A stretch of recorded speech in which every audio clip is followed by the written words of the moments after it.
Welcome to Moments with Marianne.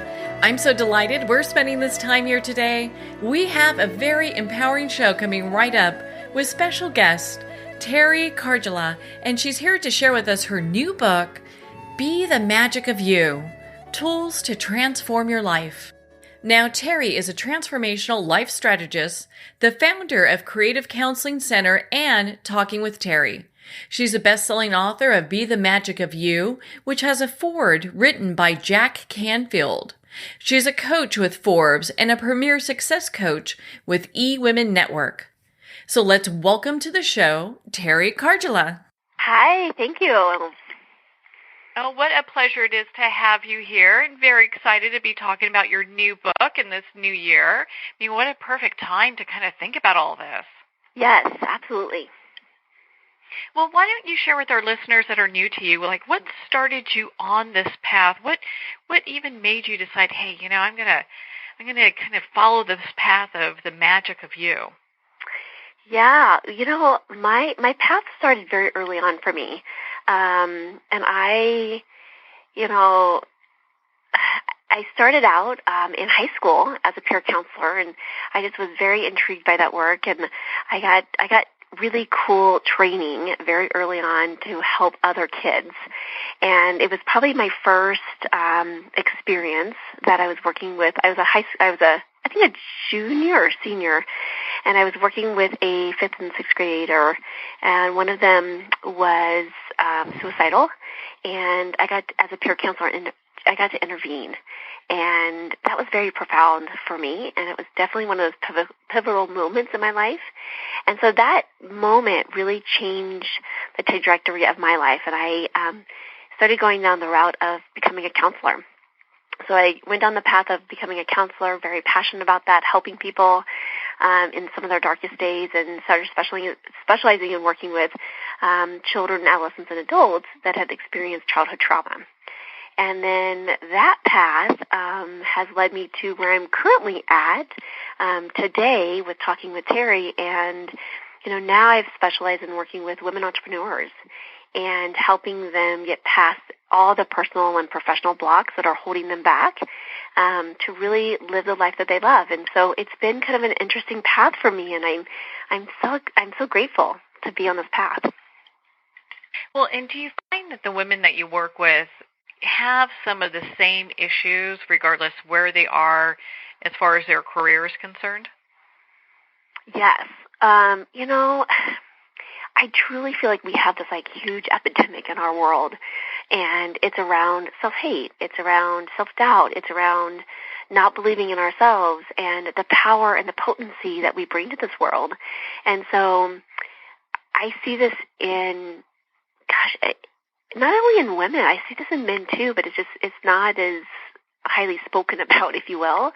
But I definitely see this in the women that I work with, and just helping support them and guide them. There's a great story about the Golden Buddha. I don't know if you've heard about it before, but in 1957, these monks in Bangkok, Thailand, were in the process of moving this large clay Buddha from one location to the next. And during the move, the clay Buddha slipped and cracked, and the monk that was in charge went down to kind of check on it later that night, and he had taken a flashlight and shined it on it. And what they saw was something shining back. So in further discovery, what they found was this golden Buddha that's 10 feet tall, weighing 5.5 tons, with a net worth of $250 million. And I love that story because I feel like that's kind of what happens.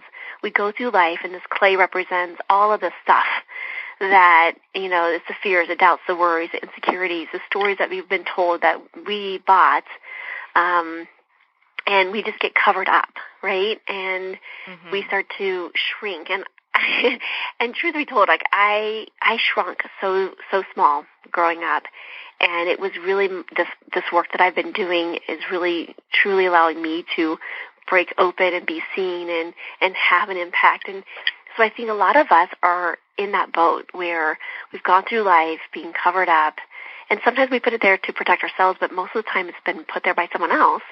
And So, really, to go back to your question is, I think it's this process of letting go of all the stuff that was put on us, and really allowing ourselves to shine, and really allowing to see like what the unique qualities I bring to this world, and really allowing that piece to really be seen in the world, and being okay with being our authentic self, and knowing that we'll be okay. Well, and I think a lot of people have difficult time to get to that authentic, portion of their lives, because they feel like they're, especially women, it's like we wear so many hats. We have to be a mother, and we have to work, and we've got all these different things that we do. Maybe some people are writers, whatever the case is, and it feels like we're wearing so many different hats. So I think sometimes I get a little confused. Like, okay, so which hat is the real me? Right, absolutely, and there's pressure for being in all those roles, and having it be done perfect, and having it, there's definitely pressure, and we get kind of in that place of what I call like mediocrity, where it's like, okay, I gotta get up, I gotta feed the dogs, get the kids off to school, go to work, and then by the time I get home, cook, clean, and it feels like there's like no time to really put the effort in, or to work on ourselves, and really, like you said, like to define what that might be for us. And so I feel like it is a lifelong process. And some of the work that I do with the individuals that I work with is kind of two parts. One is I specialize in working on clearing out those like stories and the unconscious blocks, and very outside the box tools. I always tell people I've taken 20 years of my counseling experience, and I've combined it with energy psychology, and then applied the principles of law of attraction with it. And so I do some outside-the-box tools, but really to clear those limitations or those beliefs out that are not serving us now, so that we can get clear. And then I give them the tools to really accentuate, to bring about more of that joy in their life, so they don't feel like they're just stuck in the rut, or they're stuck in this place where they're not feeling completely fulfilled in life. Yeah. Well, and it's interesting because I think everyone goes through these kind of, we go through these stages where we, maybe we're working or just doing what we need to do, and when we get to a point where it's like, I'm not really feeling like this is fulfilling, my life purpose, or, I'm just kind of going through the motions and doing the things that I have to do, but not necessarily the things that bring me joy. Yeah, absolutely. Yeah, I think we all go through that. I think that, taking evaluation of where we're at, and of course we're heading into the new year, and there's so much excitement about being in the first the new quarter of the year, and we have all these aspirations and interests and things that are like exciting for us to start and to create, and like how do we keep that momentum throughout the year, and continuing working on us, Mm-hmm. Well, one of the things that you talk about, is about ways to manage our negative thought processes. And that seems to be like a really big one where people get stuck. Yes. And part of that, what I shared earlier is like those negative stories that we've bought or believed. And most of the time we've picked up stories consciously or unconsciously from a very early on, life point in our life. And that can be even, as 5-year-olds, 6-year-olds, 8-year-olds. When I ask people, where do these beliefs come from? It's early childhood. And what happens is it's almost like we have these like invisible goggles on, and we're wearing them every day. They're just invisible, but no, and there's all these like layers of stories that we view the world with them. Right? And whatever those belief systems are, and they typically can be boiled down to a few concrete beliefs, where it's like, I'm not blank enough, I'm not good enough, I'm not pretty enough, I'm not smart enough, I'm not intelligent enough, I'm not something enough. And we've picked these messages up, and so I talk, and that's probably one of the first things that I do when I'm working with folks is let's look at identifying what those belief systems are, and then let's start clearing those out. And there's lots of tools that I teach people so that they don't have to continue to get stuck in that trap. Because what happens with the unconscious mind is when we start to, whatever we focus on, it expands. And so, the brilliance about our brain is we have this part of the brain called the reticular activation system. And that part of the brain starts to scan our environment to find evidence to support it. So we've all experienced this. So let's say, Marianne, you go and buy a brand new car, and you're like, wow, I had this like shiny red Maserati, and I'm the only one that has this brand new car, like, right? And then you drive off the parking lot, and you drive up to the stoplight, and when you look around, there's like 3 more, right? You didn't see it beforehand because it wasn't brought into your conscious thoughts, but now that it's in your conscious thoughts, you're now seeing them everywhere. Okay, so that part of the brain is always working, and so when we are starting to be exposed, or when we start to go down that path of negativity, our brain actually finds evidence in our environment to support it. I'm not a good mom, and then all of a sudden you're like, okay, so you see, I picked up my kids late from school, and my kids yelled at me when I got in the car, and whatever that piece is, and it just spirals out of control. And so we want to stop that, because the more thoughts we're thinking, and the more consistent thoughts that we're thinking in that same pattern, eventually those will become and create a belief system, if it hasn't already. And then it's a little bit more challenging to break those belief systems that we have in place. Isn't that the truth? A lot of times people don't even realize until like their 40s, 50s, 60s that they've got these limiting beliefs, and they're like, well, wait a minute, I thought I got rid of that. How come it's still there? Yeah. Well, and oftentimes it's so ingrained. And when we look at the conscious and unconscious, so I always kind of draw out this little picture of an iceberg, and most of us have heard the iceberg theory before. And 10% of the iceberg is conscious thought. So whatever thought you're thinking right this second is conscious thought. Now, below that iceberg, what we see below the surface or below the water, that 90% represents our unconscious or subconscious thoughts. And so that is running all the time. It's like the NASDAQ ticker. It never shuts off. And so whether we're not conscious of it, that thing is going all the time, and that those brain waves are kicking in. And so a lot of times people will be like, well, I'm trying to change my thoughts, and I'm going to think positive thoughts, and I'm doing my 3 affirmations a day. Well, 3 affirmations is a start. However, when we think about those thoughts, only 2,000 of those, we have anywhere from 50 to 60,000 thoughts a day, according to the National Science Foundation, and only 2,000 of those are conscious thoughts. And so when we do our 3, affirmations or whatnot, it doesn't even make a dent into the solution of what's happening. And so we have to be really mindful, and part of the work that I do is I'm working on clearing out those blocks. And there's certain things that people can do. One of the exercises that I love teaching people, because what happens is when the thoughts come in, we start to find that evidence. It engages that reticular activation system, and then what happens is we start to spiral down, okay? I'm using my hands as I'm showing you, and here we're on radio. So we start to spiral down, and so how we can stop those thoughts is one of the tools that I like to teach people, and it does 2 things. One, it helps to bring about the awareness of the quality of our thoughts, but 2, it allows us to cancel out that thought and then create a new thought. And so the tool goes like this, and it sounds kind of wonky. And if your listeners are listening and they want to pull over and write this down, they're welcome to, or come back and listen to it again. But it goes like this: interesting point of view, that I have this interesting point of view. And you say that 3 times. And so what happens when we say it 3 times, so I'll repeat that: interesting point of view, that I have this interesting point of view. And when we say it 3 times, what happens is it starts to cancel out that thought that we're having. And then the juiciness of this is that we can open up, and I love opening and teaching people how to do a generative question.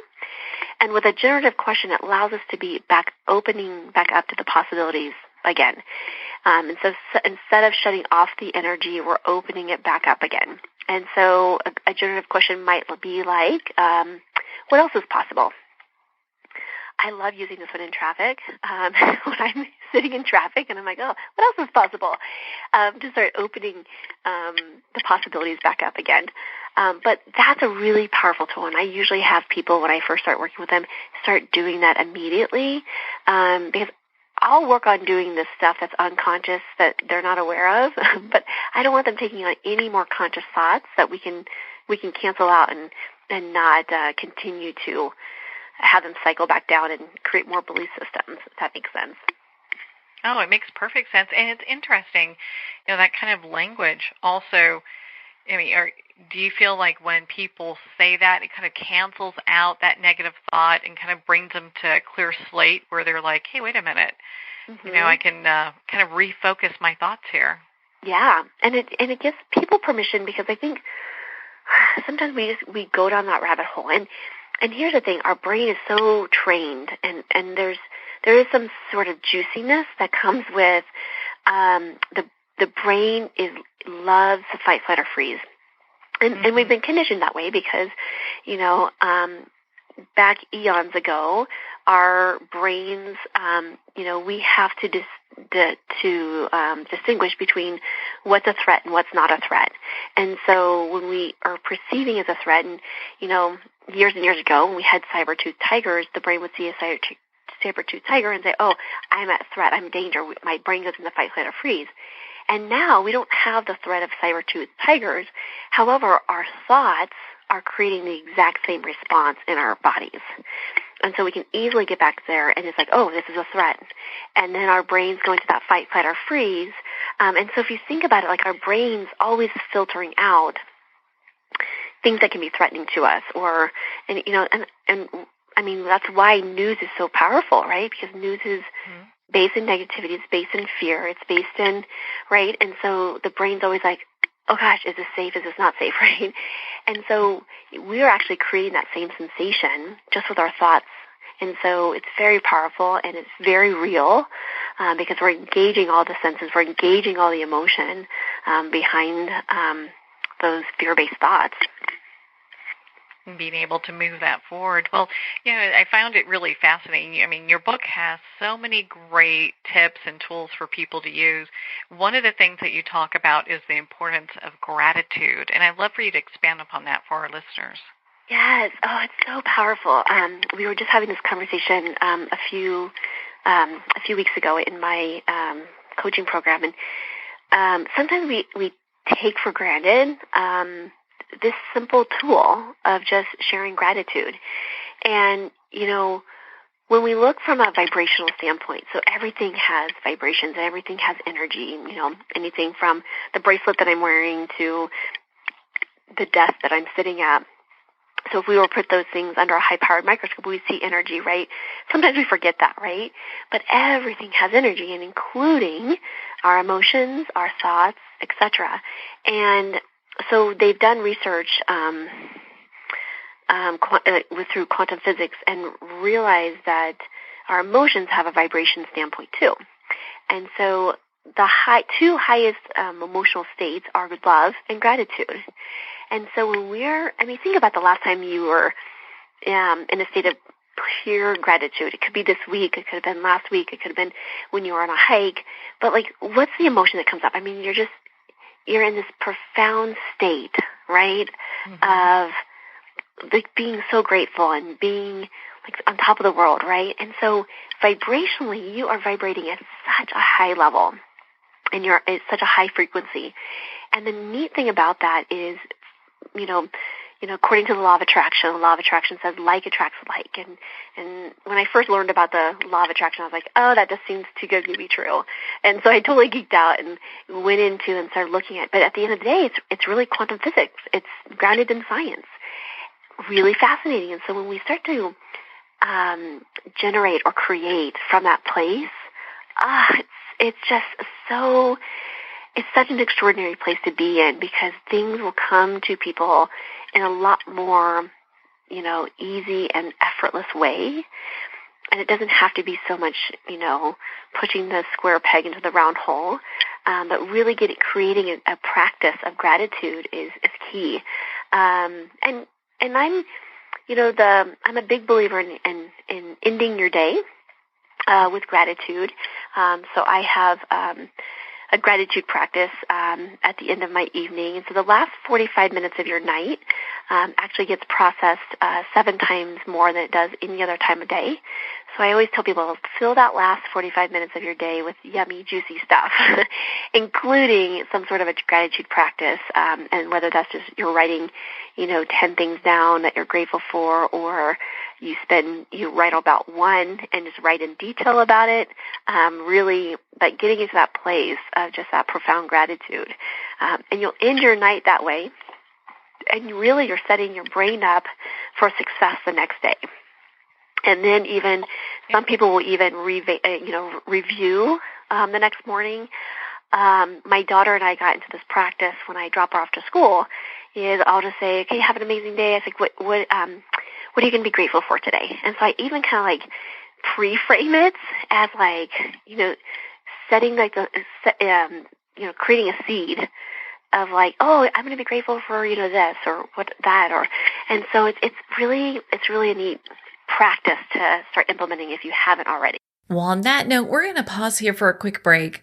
We've been speaking with Teri Karjala in regards to her new book, Be the Magic of You, Tools to Transform Your Life. You've been listening to Moments with Marianne. We'll be right back after these messages.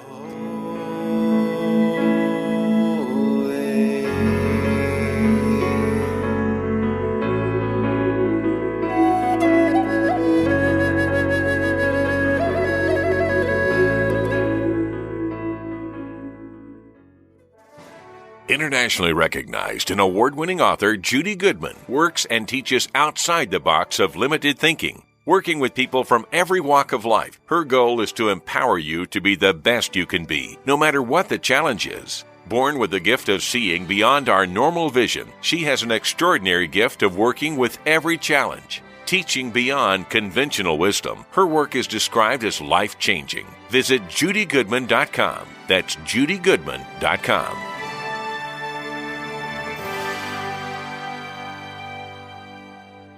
There comes a moment when you realize you're somewhere special, when you discover that each beautiful creature that you see has been rescued from a life of absolute horror and brought to this incredibly free place. Here's where their lives were forever changed and where yours will as well.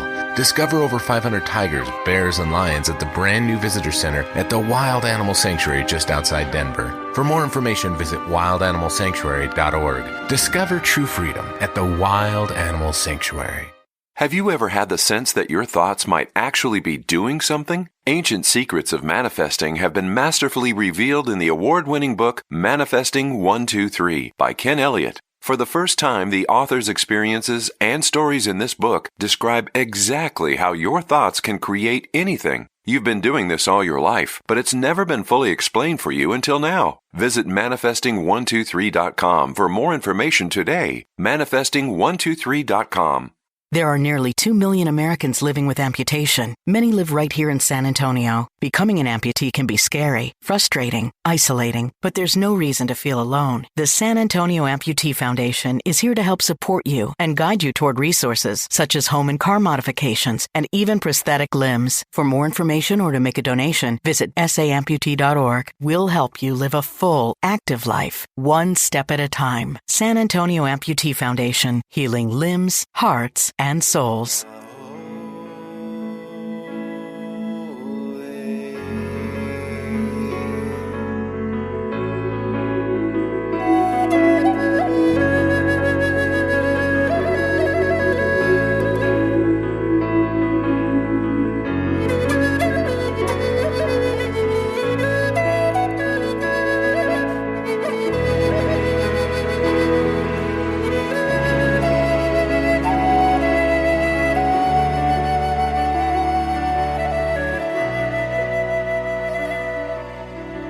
Welcome back to Moments with Marianne. We're here today with special guest Teri Karjala, and she's sharing with us her new book, Be the Magic of You, Tools to Transform Your Life. I mean, who doesn't need that?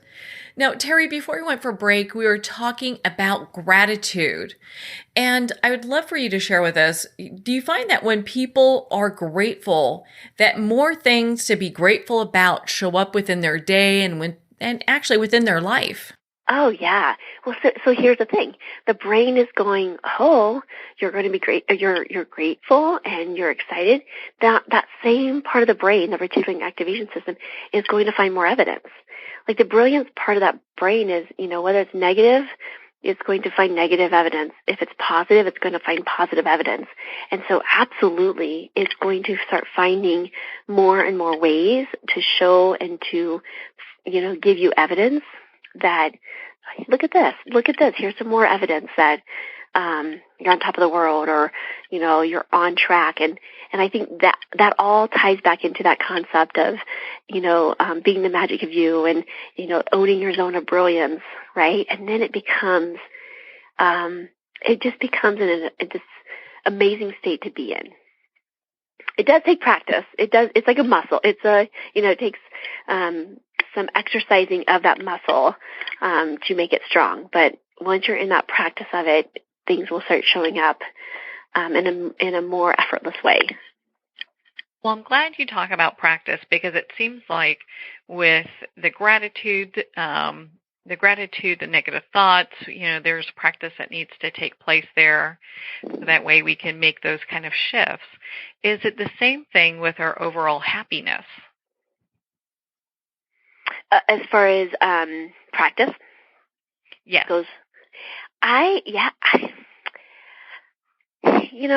I'm a big believer in saying the answer to that is yes. Is really creating a routine and a habit. Because when we were talking earlier, is that we have so many hats that we wear. We do get wrapped up in the moment of what's going on in the story. I bought the story for the longest time that I'm so busy. When people ask me, they're like, how's it going? I'm like, oh, I'm so busy. And so I almost started creating this busyness, with that, and just being so disconnected from everything else that I was creating. And so it does take practice to slow down, and it sounds counterintuitive almost on all levels, because I was working with a client the other day, and I said, I want you to spend 5 minutes doing this exercise. And she's like, but I need to be doing something. And I'm like, I just want you to play with this and practice this, really just getting mindful. And I think I had told her to do some meditation for 5 minutes. And finally, she was reluctant, but she started, she's like, I'm going to do this as an experiment for 1 full week. She was more productive by slowing down and creating a little bit of a practice for herself than she was just going into the doing, state of mind.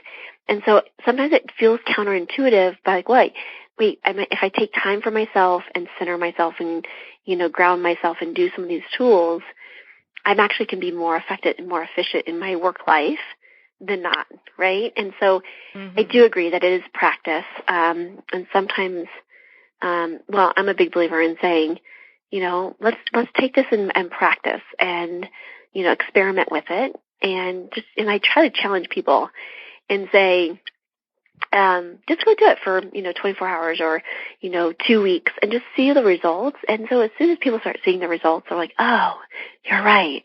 This can be easier. There is an easier way. But I think it takes a commitment to say yes to you. Well, it's interesting because it seems like we almost have a society that's kind of addicted to being overly busy. Oh, yes, for sure. And it's almost in a lot of ways rewarded.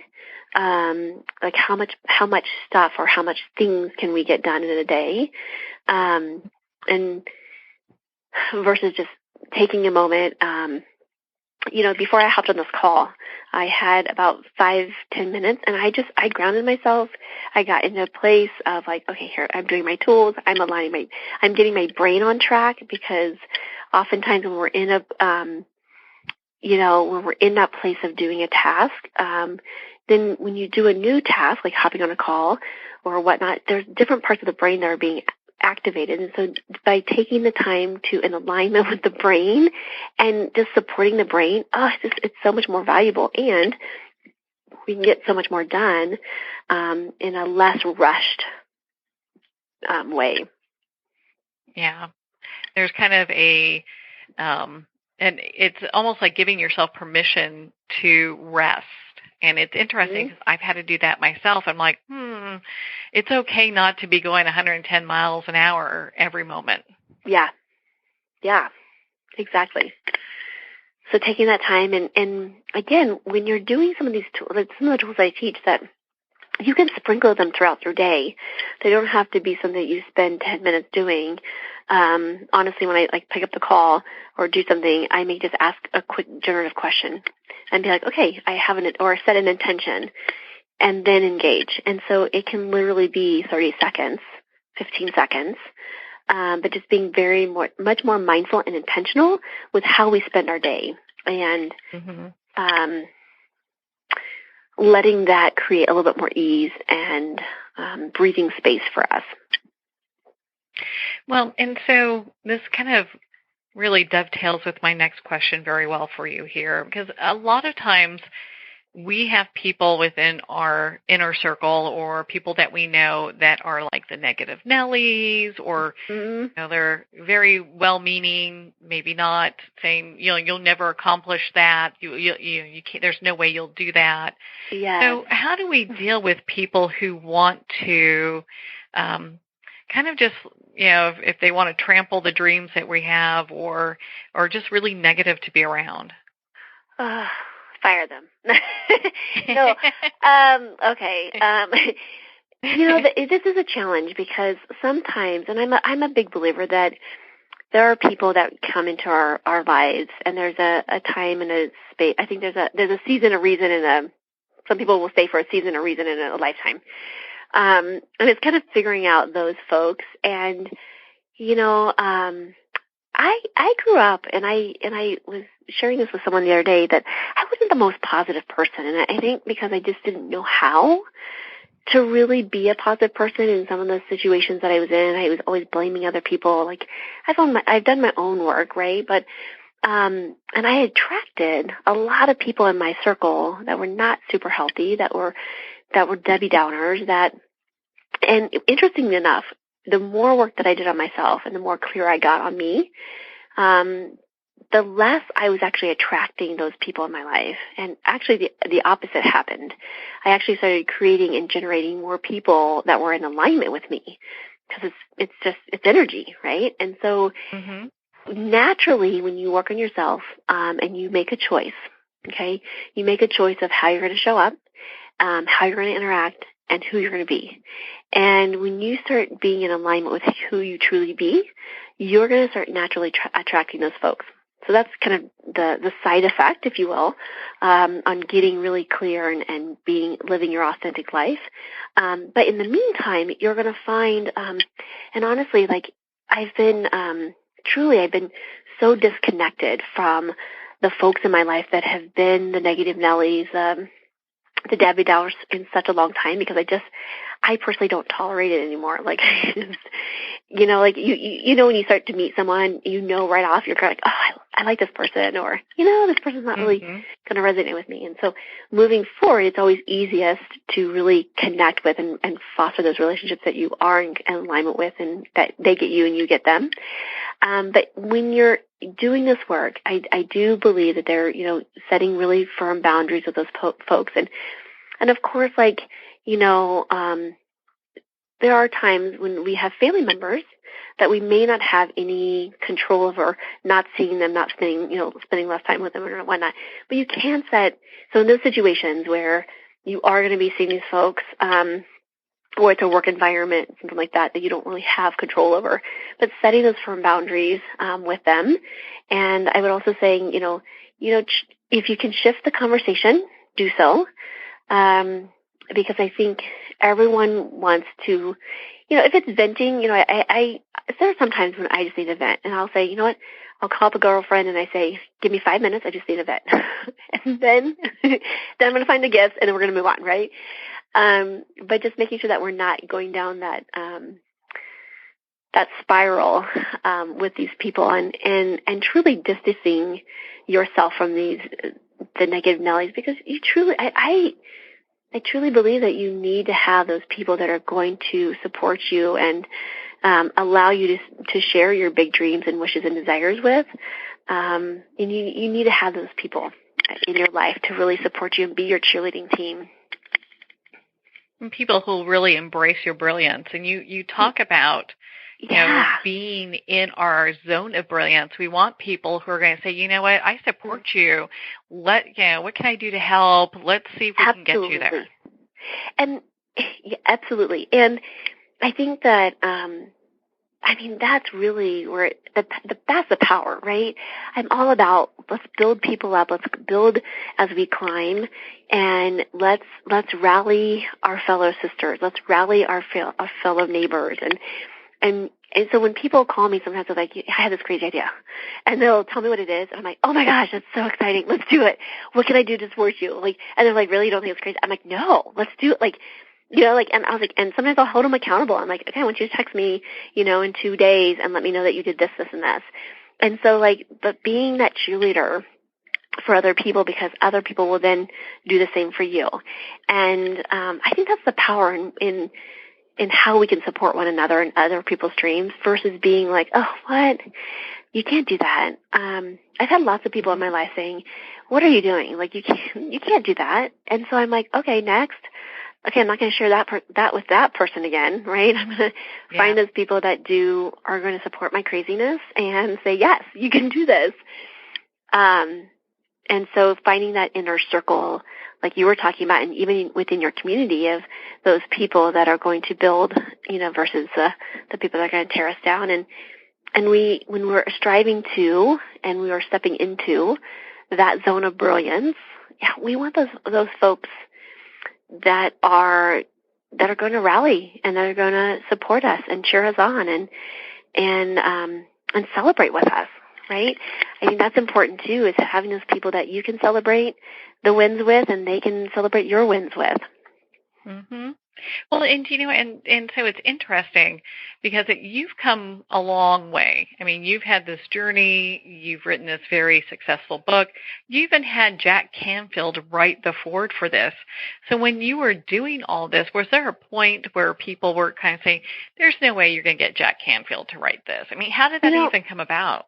I actually never shared that with anyone except for my immediate family. And it was really interesting. So I do this little exercise, talking about vibrations earlier and talking about love and gratitude. So, I like vision boards. Not everyone likes vision boards. And I think the reason why people don't necessarily like vision boards because they don't quote work. I always challenge people because I'm like, they're probably not doing it right. But I do this exercise, and it sounds a little silly and quite goofy, to be honest, but I will step inside in front of my vision board, and I have pictures on there of the things that I want to create and I desire to do. And then I do this. It's 33 seconds, and I time it. So I have like my little timer for 30. It counts down from 33 seconds, and I get into the emotion, feeling, and experience as if it's already happened. And there's time. Most often I'm jumping around in my bathroom like, oh my gosh, I can't believe this. Wow. And I get into full-on joy, love, and excitement. And might be jumping around and like, I can't believe this happened. Wow. And ironically, what was happening with the Jack Canfield piece is, so he gets over 200, I didn't know this until kind of later on the journey, but he gets over 200 requests per week and rarely writes forwards anymore. And a good friend of mine, I befriended this lady, and again, when you're in that creation mode, and people started coming in, and I started meeting the most dynamic people that were all interconnected, and it was beautiful. It was kind of neat to kind of see how this all unfolded.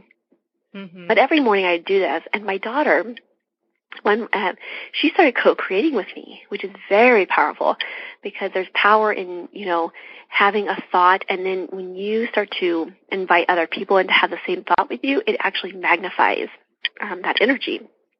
So she became my co-creator without even knowing it. And she's like, Mom, I can't believe it. I can't believe you did that. And I was like, I know, right? So I was like, so she was playing along with me. And one day I picked her up from school, and I usually get in the car, and I'm always have like I feel like I have some exciting news, or can't wait to share this with you. And I'm like, honey, guess what? And she looked at me, she's like, oh, Jack Canfield wrote your foreword. And I'm like, bah. I was like, you stole my joy. Like, it was really funny, but, like, you stole my thunder. I know, you stole my thunder here. I said, you're right. But I really got in alignment with it and the energy of it having it already created. And I teach people the tools to create this and how powerful we are and how potent we are when we are no longer being blocked by the limitations that are holding us back. We become these very powerful creators, and we can create really anything. I know it sounds super cheesy, but it's like anything's possible, right? Yeah. And I used to not believe that. I used to think that was complete, like, baloney. Baloney, like, not, like, believing that at all. And then, like, as I started, like, I love doing experiments, like, life experiments, where I'm like, I wonder if I could try to do this. I wonder if I could do this. And I do these experiments, all the time. Like, I'm always like, like, I engage the curiosity, I engage the possibility, and here's the thing, there's more and more and such an abundance of evidence for me that's starting to support that story that anything's possible. And I just create more, and then it keeps getting reinforced, right? I mean, it's this beautiful cycle once you're in that alignment. And so it's a bit of a long story how that came about. But to start it off with is one night I was finishing up writing, and truth be told, I never wanted to write the book. It was not on my bucket list. It was not something I wanted to do. But everyone's like, well, if you're going to be a speaker and you're going to be traveling and speaking, like, you need to have a book. And I always joke with people saying, like, I'm a rule breaker in most areas of my life. And I'm like, I'm not going to write a book. Like, I'm just going to break this rule. Like, I think this is a silly rule to have. I'm just not going to do it. I'm just not going to sign up for it. I'm not going to follow the crowd, right? And then, like, things started lining up, and I used to write for other magazines and other folks, and then I'm like, okay, maybe I can do this. And so 8 years later, the book came to fruition. But in the printing process, someone's like, well, you need to have a foreword written by someone. I'm like, And in my head, I was like, I need some amazing, dynamic woman, because that's like my target audience, to write this forward. And I just kept getting these messages, the name Jack Canfield. And it was like in a 24-hour period, some very unique, interesting things happened. And I'm like, what is this about? And so, quite long story short, we were able to connect, and I did a lot of work with him and doing, some collaborations in some other areas, and then he was able to write my foreword. And so, it just has been, this really cool process, and being open and, practicing what I preach, and, it's been a great journey. It sounds like it's just been a fabulous journey, and that's why your book, Be the Magic of You, has been so successful, because you've been there, you've done that. So you can take people through the process themselves. Yes. And I love to have fun. Like, I love to incorporate humor and playfulness, to be a little bit less serious. And, and really when I'm working with clients, I invite them to find the joy and the laughter and the play, even in the work that I'm modeling for them, and giving them permission to play in life. Yeah.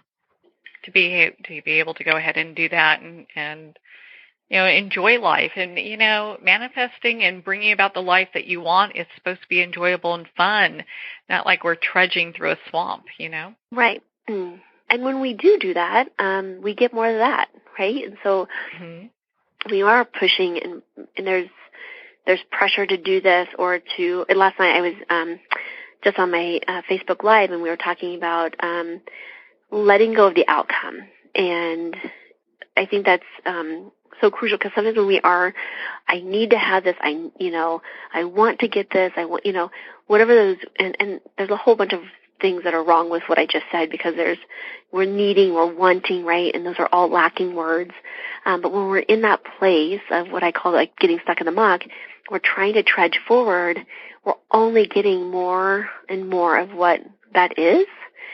And it's frustrating and daunting, and there's a lot of hopelessness and depression and sadness and scarcity that comes up when we're in that place, questioning and doubting, and then we're getting more of what that piece is, and then we're wondering why it's not working for us. Yeah. How come it's not moving all forward like we would expect for it to? Mm-hmm. I always say, like, getting stuck in the muck and then having this, like, zone of brilliance up above. And I always thought that was, like, the most important is to, like, live a life of being happy and, in harmony, at peace, was always the target to strive for. And what I realized, the most important piece is realizing the how to lose it and then how to gain it. So these, like, intersectional points in our life where we've gained it and then lost it, and, like, really recognizing and identify what those pieces are and how we can then be more intentional with switching it for ourselves and being very intentional. Like, how do I lose it?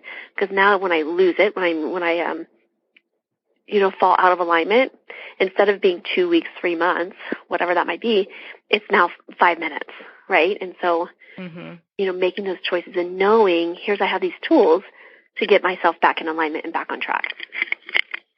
Well, what an important thing that is, because, I think a lot of times people get kind of stuck and then they're like, I just can't find my way back to a place of alignment. And, you offer them simple steps that they can go ahead and do this with. Yes. And it makes it really simple. Well, and so I know, my gosh, your book, Be the Magic of You, and also the Daily Intentions Planner, they're both very fabulous and they work so well together. What final thoughts would you like to leave our listeners with today?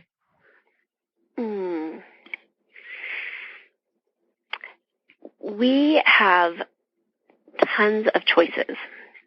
We make about 50,000 choices a day. And I would challenge everyone to look at, what choices are you making in your life? Is it taking you where you'd like to go? And if not, take a look at that and start looking at what you would like to create. And my biggest piece is take action. You're never going to be perfect. It's never going to be perfect. But take one small step. Take action now for what that is for you. And get really clear what that is, and surround yourself with a support team that's going to support you and guide you, cheer you on, and definitely celebrate you in the successes that you're creating. Be able to move forward that way. Well, Teri, where can people connect with you and be part of your community? Absolutely. They can go online at Talking with Teri. So it's Teri is spelled TERI.com. So talkingwithteri.com. That's my website. They can, connect with me on all the social media outlets and, connect with me there. Now, if someone wants to do an appointment with you, do you do that virtually, or is it all in office?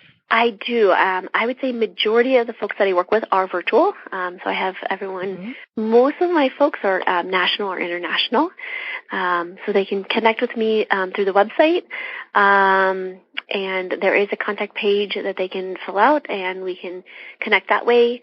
So yeah, I'm very easily accessible for any questions, or if they want to do a 30-minute free consult to see where they're at.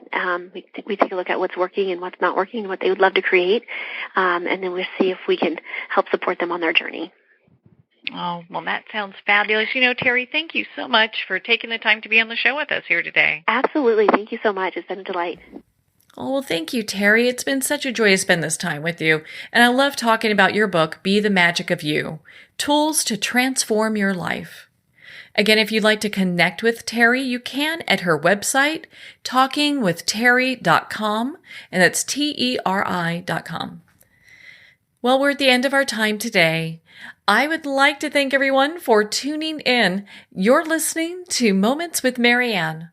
And remember, make every moment count.